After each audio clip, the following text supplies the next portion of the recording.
A group of words, बिल्कुल ध्यान समझना, a group of words which make sense but not complete sense is called a phrase. क्या कहा मैंने? एक ऐसा ग्रुप ऑफ वर्ड्स जो सेंस तो दे लेकिन कंप्लीट सेंस ना दे, उसे हम कहते हैं फ्रेज। फॉर एग्जाम्पल देखो भैया, एग्जाम्पल अंडर द ट्री, क्या मतलब है इसका? आप कहोगे सर पेड़ के नीचे। ग्रुप ऑफ वर्ड्स हैं, 3 शब्द हैं, 1 2 3 ग्रुप ऑफ वर्ड्स हैं। मीनिंग भी दे रहा है क्या? पेड़ के नीचे, लेकिन कंप्लीट मीनिंग नहीं दे रहा है। पेड़ के नीचे क्या, किसकी बात हो रही है, कौन? हाँ कि ना? तो ऐसे ग्रुप ऑफ वर्ड्स जो मीनिंग तो दे और कंप्लीट मीनिंग ना दे, उसे हम कहते हैं फ्रेज। बहुत सिंपल। नर्सरी, ठीक है। एट द डोर, दरवाजे पर, लेकिन कौन, क्या, किसकी बात हो रही है? मीनिंग तो है लेकिन इनकम्प्लीट मीनिंग है।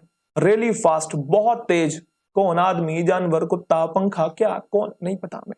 कैन नॉट गो, नहीं जा सकता। क्यों नहीं जा सकता भाई? किसने रोका है? जाओ ना। मीनिंग तो है इन सब के लेकिन कंप्लीट मीनिंग नहीं है, तो ऐसे ग्रुप ऑफ वर्ड्स को हम बोलते हैं फ्रेज। एक ही लाइन में समझ में आया? बिल्कुल आया। अब अगली स्लाइड पे आते हैं। बात क्या है, कुछ इंपॉर्टेंट पॉइंट्स है। फ्रेज क्या होता है? फ्रेज एक ऐसा ग्रुप ऑफ वर्ड्स होता है जो बिना सब्जेक्ट वर्ब कॉम्बिनेशन के होता है। जब कभी भी आप किसी भी चीज को फ्रेज बोल रहे हैं, उसमें सब्जेक्ट और वर्ब एक साथ दिखाई नहीं देंगे, क्योंकि फ्रेज में कभी सब्जेक्ट वर्ब एक साथ होता ही नहीं है। क्योंकि अगर सब्जेक्ट वर्ब एक साथ आ गए तो वो फिर कंप्लीट मीनिंग देने लगेगा।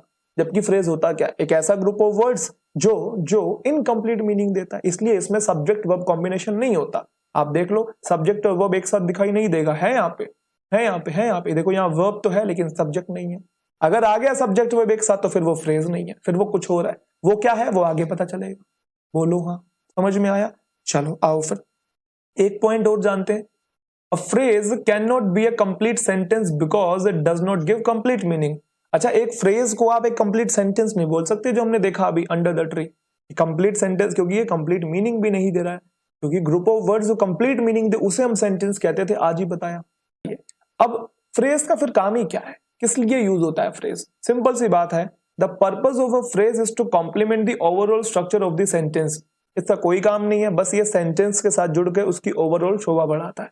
जैसे मैंने कहा कि शी इज सिटिंग, ये एक सेंटेंस था, उसके साथ जुड़ के ये अंडर द ट्री क्या कर रहा है? उस सेंटेंस की शोभा बढ़ा रहा है, पूरा ओवरऑल स्ट्रक्चर को इंप्रूव कर रहा है कि वो बैठी है, कहाँ बैठी है? पेड़ के नीचे बैठी है।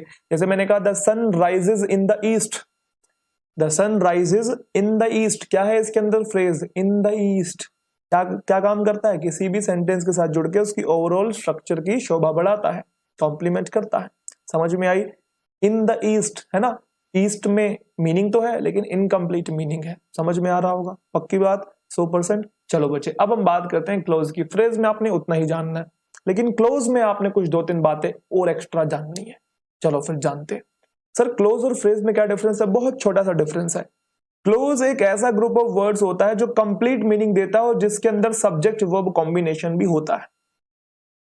मैं दोबारा रिपीट कर रहा हूं, क्लोज एक ऐसा ग्रुप ऑफ वर्ड्स होता है जो कंप्लीट मीनिंग देता है और जिसमें सब्जेक्ट वर्ब कॉम्बिनेशन भी होता है। ये क्लोज है।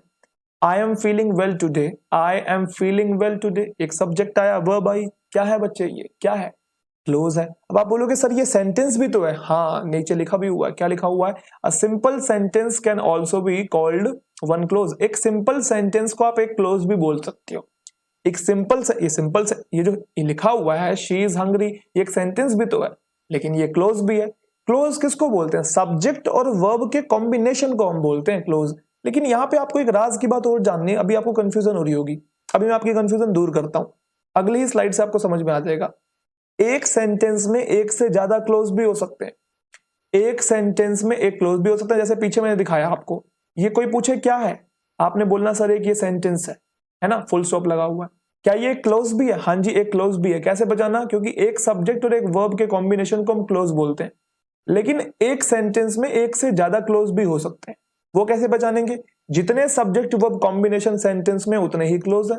बहुत इजी, जैसे देखो सामने, some sentence may have more than one clause. इस बात को देखो, सेंटेंस, ये एक सेंटेंस है, ध्यान, कितने सेंटेंस, सेंटेंस ये, इस सेंटेंस में कितने होंगे? 2। कैसे? एक सब्जेक्ट एक वर्ब, क्लियर है? आई नॉट कम, एक सब्जेक्ट और कितने सब्जेक्ट वर्ब कॉम्बिनेशन? तो ये रहा और एक ये रहा, तो 2 क्लोज है। भी हो सकते हैं, 4 भी हो सकते जितने मर्जी हो सकते हैं, जितने सब्जेक्ट वर्ब, जैसे अगले में बताओ भाई, Sonali likes me but I like Tanu because I want to marry her. बोलो क्या कहा, Sonali likes me but I like Tanu because I want to marry her. कितने क्लोज है? आप कहेंगे सर इसमें 3 है। कैसे? एक सब्जेक्ट और एक वर्ब, एक क्लोज, ठीक है। एक सब्जेक्ट और एक वर्ब, दूसरा क्लोज। एक सब्जेक्ट और एक वर्ब, तीसरा क्लोज। मेरी बात समझ में आई या नहीं आई? तो नीचे वाले सेंटेंस में 3 क्लोजेस हैं। पक्का क्लियर हुए सारे के सारे डाउट्स कि फ्रेज और क्लोज में बेसिक डिफरेंस क्या है? अब क्लोज की भी बच्चे आपको कैटेगरी जाननी है, क्लोज की भी आप लोगों को कैटेगरी जाननी है, ठीक है। होती है, लेकिन मैं आपको मोटे मोटे तौर पे ये बता देता हूं ताकि आपको थोड़ी थोड़ी बेसिक नॉलेज क्लोज की जरूरी है वो जानना। ऑफ क्लोजेस 2 टाइप्स होते हैं, इंडिपेंडेंट क्लोज और एक होता है क्लोज। बोलो मेरे साथ साथ, कौन?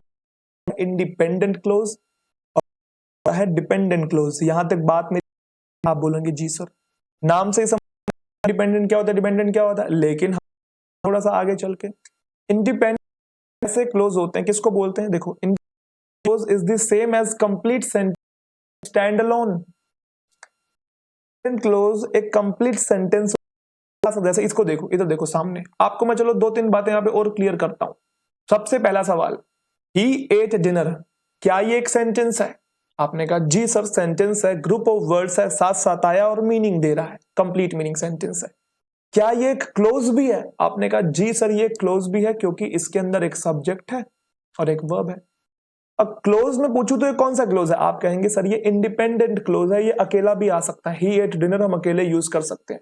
क्लोज जो अकेले आ सकते हैं, जिसमें सब्जेक्ट वर्ब कॉम्बिनेशन होता है, उसे हम कहते हैं इंडिपेंडेंट क्लोज। ऐसे ही नीचे वाला, क्या ये एक सेंटेंस है? जी सर सेंटेंस है। क्या सर ये क्लोज भी है? जी सर क्लोज है। कैसे पहचाना? सब्जेक्ट और वर्ब। तो कौन सा क्लोज है? इंडिपेंडेंट क्लोज है, अकेले आ सकता है। लेकिन जैसे ही आप डिपेंडेंट क्लोज का एग्जांपल देखेंगे, आप कहेंगे हाँ सर अब थोड़ी बात समझ में आई। वो कैसे? वो ऐसे। डिपेंडेंट क्लोज क्या होते हैं? देखो बच्चे, dependent clause can not stand alone, ये कभी अकेले नहीं आ सकते। It has a subject verb combination, उसमें सब्जेक्ट वर्ब कॉम्बिनेशन तो होता है, but it could not be a sentence by itself, लेकिन अपने आप से सेंटेंस नहीं बन सकता है।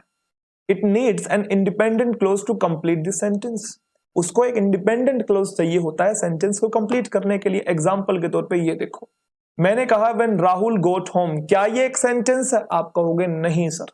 मैंने पूछा क्यों? आप कहोगे सर ये कंप्लीट मीनिंग नहीं दे रहा है। जब राहुल घर आया, जब राहुल घर आया तो क्या मीनिंग तो दे रहा है, लेकिन इनकम्प्लीट मीनिंग है। अब मुझे बताएंगे सेंटेंस तो नहीं है, लेकिन क्या ये एक क्लोज है? आप बोलेंगे जी सर ये क्लोज तो है। मैंने पूछा कैसे? आप कहेंगे देखो सर ये लिखा राहुल सब्जेक्ट और ये लिखी वर्ब, इसमें तो सब्जेक्ट वर्ब कॉम्बिनेशन है, सब्जेक्ट वर्ब कॉम्बिनेशन है, ये क्लोज तो हुआ। और ये कौन सा क्लोज हुआ? ये इंडिपेंडेंट नहीं, ये डिपेंडेंट क्लोज हुआ, क्योंकि जब राहुल घर आया ये किसी पे डिपेंडेंट है, ये किसी पे डिपेंड करता है। जब तक तो कुछ और नहीं आएगा इसका अधूरा मीनिंग रहेगा। जैसे अगला ही सेंटेंस मैंने लिखा when Rahul got home he ate dinner. अब ये पूरा सेंटेंस एक तो कंप्लीट हुआ, ये यहां से लेकर यहां तक एक सेंटेंस है। इस एक सेंटेंस में कितने क्लोज हैं? 2। कौन कौन से? एक तो ये वाला और एक ये वाला, एक सब्जेक्ट और एक वर्ब, एक क्लोज, एक सब्जेक्ट एक वर्ब 2 क्लोज। लेकिन जिसमें से जो ये वाला क्लोज है इसे हम कहते हैं डिपेंडेंट क्लोज, क्योंकि अकेला ये नहीं आ सकता था। और ये वाला जो हमारा क्लोज है ये है इंडिपेंडेंट क्लोज। अगर खाली ही एट डिनर लिखे ना, ये आ सकता है अलग से भी।